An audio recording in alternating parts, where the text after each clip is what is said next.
ಸ್ನೇಹಿತರೆ, learn in Kannada ಚಾನಲ್ಗೆ ಸ್ವಾಗತ. ದಯವಿಟ್ಟು ಸಬ್ಸ್ಕ್ರೈಬ್ ಮಾಡಿ, ಲೈಕ್ ಮಾಡಿ, ಶೇರ್ ಮಾಡಿ. ಇಂದಿನ ಮೊದಲನೇ ಪ್ರಶ್ನೆ, ಸಿಹಿಗೆಣಸು ತಿನ್ನುವುದರಿಂದ ಯಾವ ರೋಗವನ್ನು ತಡೆಯಬಹುದು? ಆಪ್ಷನ್ ಎ ಸಕ್ಕರೆ ಕಾಯಿಲೆ, option be high BP, option C ಕೀಲು ನೋವು, option D cancer.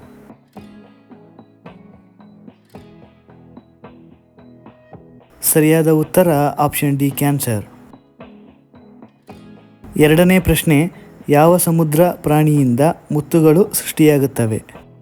Option A ತಿಮಿಂಗಲ, option B jellyfish, option C octopus, option D pearl oyster. ಸರಿಯಾದ ಉತ್ತರ ಆಪ್ಷನ್ ಡಿ ಪರ್ಲ್ ಆಸ್ಟರ್. ಮೂರನೇ ಪ್ರಶ್ನೆ, ಈ ಕೆಳಗಿನ ಯಾವುದರಿಂದ ಮುಖ ತೊಳೆದರೆ ಮುಖದ ಕಾಂತಿ ಹೆಚ್ಚುತ್ತದೆ? ಆಪ್ಷನ್ ಎ ಕಡಲೆ ಹಿಟ್ಟು, ಆಪ್ಷನ್ ಬಿ ಅರಿಶಿಣ, ಆಪ್ಷನ್ ಸಿ ಬಿಸಿ ನೀರು, ಆಪ್ಷನ್ ಡಿ ಸೋಪ್.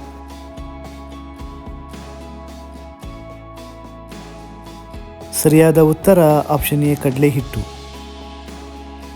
ನಾಲ್ಕನೇ ಪ್ರಶ್ನೆ, ಕಿತ್ತಳೆ ಹಣ್ಣು ತಿನ್ನುವುದರಿಂದ ಯಾವ ರೋಗ ನಿವಾರಣೆಯಾಗುತ್ತದೆ?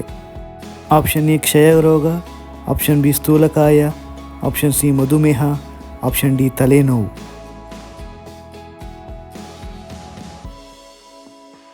ಸರಿಯಾದ ಉತ್ತರ ಆಪ್ಷನ್ ಬಿ ಸ್ಥೂಲಕಾಯ. ಐದನೇ ಪ್ರಶ್ನೆ, ಯಾವ ಪಕ್ಷಿಯು ಹೆಚ್ಚಾಗಿ ಮಳೆಯ ನೀರನ್ನು ಮಾತ್ರ ಕುಡಿಯುತ್ತದೆ? ಆಪ್ಷನ್ ಎ ರಣಹದ್ದು, ಆಪ್ಷನ್ ಬಿ ನವಿಲು, ಆಪ್ಷನ್ ಸಿ ಕೊಕ್ಕರೆ, ಆಪ್ಷನ್ ಡಿ ಚಾತಕ ಪಕ್ಷಿ.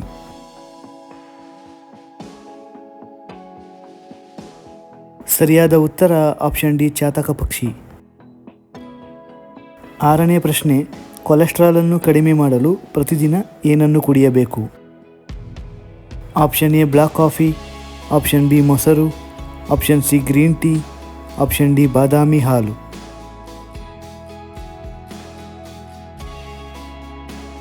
ಸರಿಯಾದ ಉತ್ತರ ಆಪ್ಷನ್ ಸಿ ಗ್ರೀನ್ ಟೀ. ಏಳನೇ ಪ್ರಶ್ನೆ, ಯಾವ ಪ್ರಾಣಿಯ ಹಾಲು ಕುಡಿಯುವುದರಿಂದ ಹೆಚ್ಚು ವಿಟಮಿನ್ ಡಿ ಸಿಗುತ್ತದೆ? ಆಪ್ಷನ್ ಎ ಹಸು ಹಾಲು, ಆಪ್ಷನ್ ಬಿ ಕತ್ತೆ ಹಾಲು, ಆಪ್ಷನ್ ಸಿ ಮೇಕೆ ಹಾಲು, ಆಪ್ಷನ್ ಡಿ ಒಂಟೆ ಹಾಲು.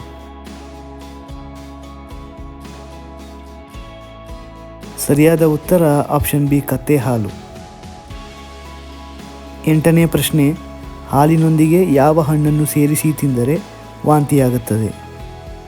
Option A apple, option B ಸೀತಾಫಲ, ಆಪ್ಷನ್ ಸಿ ಕಲ್ಲಂಗಡಿ, ಆಪ್ಷನ್ ಡಿ ಮಾವಿನ ಹಣ್ಣು. ಸರಿಯಾದ ಉತ್ತರ ಆಪ್ಷನ್ ಸಿ ಕಲ್ಲಂಗಡಿ.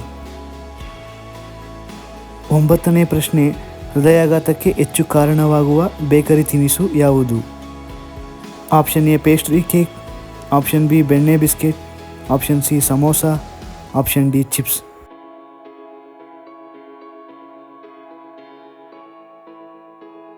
ಸರಿಯಾದ ಉತ್ತರ ಆಪ್ಷನ್ ಡಿ ಚಿಪ್ಸ್.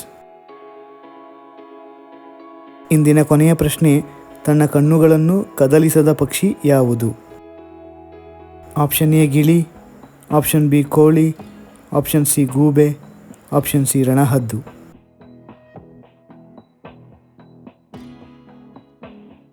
ಸರಿಯಾದ ಉತ್ತರ ಆಪ್ಷನ್ ಸಿ ಗೂಬೆ. ಸ್ನೇಹಿತರೆ, ಈ ವಿಡಿಯೋ ನಿಮಗೆ ಇಷ್ಟವಾಗಿದ್ದಲ್ಲಿ ಇನ್ನೂ ಹೆಚ್ಚಿನ ವಿಡಿಯೋಗಳಿಗಾಗಿ ದಯವಿಟ್ಟು ನಮ್ಮ learn in Kannada channel subscribe ಮಾಡಿ, ಲೈಕ್ ಮಾಡಿ, ಶೇರ್ ಮಾಡಿ. ಜೈ ಕರ್ನಾಟಕ.